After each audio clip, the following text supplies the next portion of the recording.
Hey everyone, and welcome to another episode or installment of Drywall Taping Explained, or Taping Explained.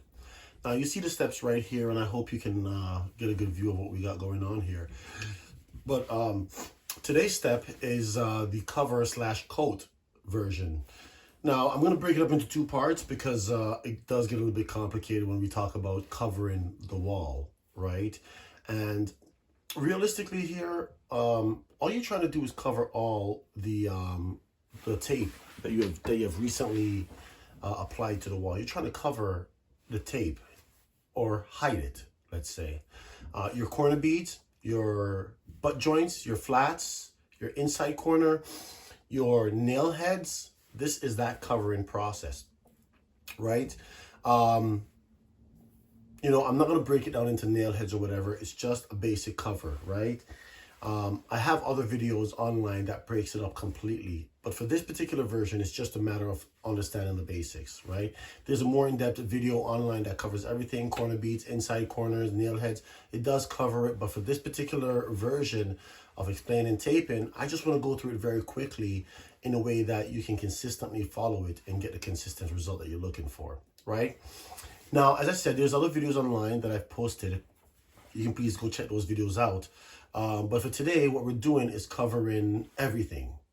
What you will need for that, the basic tools you're going to need for covering the wall is either the 10-inch box, which is the box that does that. Now, the 10-inch box can do corner beads. The 10-inch box can also do flats. The 10-inch box can also do butt joints. It cannot do everything. Some areas you cannot even do. So it's always important to know how to use the knife or the trowel. The knife and the trowel, you'd have to have the mud pan for that, or you'd have to have the hawk for the trowel, right? But you're also going to need your 6-inch knife. These are the basic tools you're going to need to get the job done. Again, realistically speaking here, what you're aiming for after having these tools, having your mud ready and everything, realistically speaking, what you're aiming for is to fill the wall in a flat, even surface or consistency, let's say. So for your flats, flat and even. Butt joints, you're trying to make that butt joint seem flat. I know it's on top of the surface, but that is why you have to spread it so widely. For example, the butt joints, right? Your nail heads, hit those twice right now. If you haven't hit it once, hit them twice right now with your knife. And what else is there? The corner beads. The corner beads, again, this should have already been, you should have already pre-filled your corner bead. It depends on the corner bead though, but this is your fill-in stage of your corner bead. There's many different examples of corner beads. There's many different examples of inside corner. Some have a certain pre-fill tendency prior to putting it on the wall. But the point is, now is the time you want to start covering everything. And the idea behind covering everything here is to get it flat, even, and fill that gap. The mud will definitely shrink. The mud will still shrink after all this is done. And that is the reason why you want your mud, in the tip version right here, you're going to want your mud to be a semi-thick mud. All the mud is the same. It's all-purpose mud. You're only diluting it or strengthening the mud. But it's the same mud. And all you're really doing is having a semi-thick version. Now, that's the only part of this that's going to need to be explained a bit more, is semi-thick. If you're using the machine is doing the job, it can be a little bit soft. Not completely dripping soft, but soft in the sense of saying, for example, whipped cream, mayonnaise soft. Yeah, it could be mayonnaise soft. But if you're using your hands, right, you might want it as thick as a peanut butter, because the thicker the better. Thicker means less shrinkage, and that's what you're aiming for, is less shrinkage. The idea here is to fill and even the space out completely and present the wall as flat, right? So any gaps, any grooves, any areas needs to be filled, right?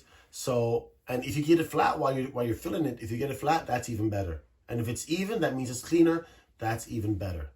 But realistically, this is the process from start to finish. And the filling part is kind of the most important, because you don't want anything exposed. This is the stage you take your time to cover everything. It might not be the best finished look. You have to get some practice on the tools, get some practice on your process. But the idea here is to fill everything. Fill your tape, fill the joints, fill the cracks, fill your butt joints, fill it out. So at least that way you cannot, at minimal, see the tape. That's the most important thing. Making it flat is a secondary important thing, if you understand what I'm saying to you. Because you can fill it and it's too high and it's bumpy. You can always sand that down. Not that I recommend to sand it down. I recommend you build it up slowly. So you put a coat on, it's not filled enough. You put another coat on and spread it a bit more wider just to fill it out nicely, versus putting on a big old chunk and it's going to be uneven and everything, and now you have to sand it down. No, it's better to fill it than it is to sand it. That being said, it kind of wraps everything up. The mud is the same. It's always all-purpose. That's just a good across-the-board material to use. Don't use the extra light stuff. Don't use anything extra light to minimize. I would not recommend that. And anything that's more important to remember? Not really. But if there's any question, please leave a comment. I'll be happy to answer or get back to any questions. Like, share, and subscribe. And also, go check out the other videos. They are much more detailed, and I think you'll find them interesting. Anyways, thank you for watching.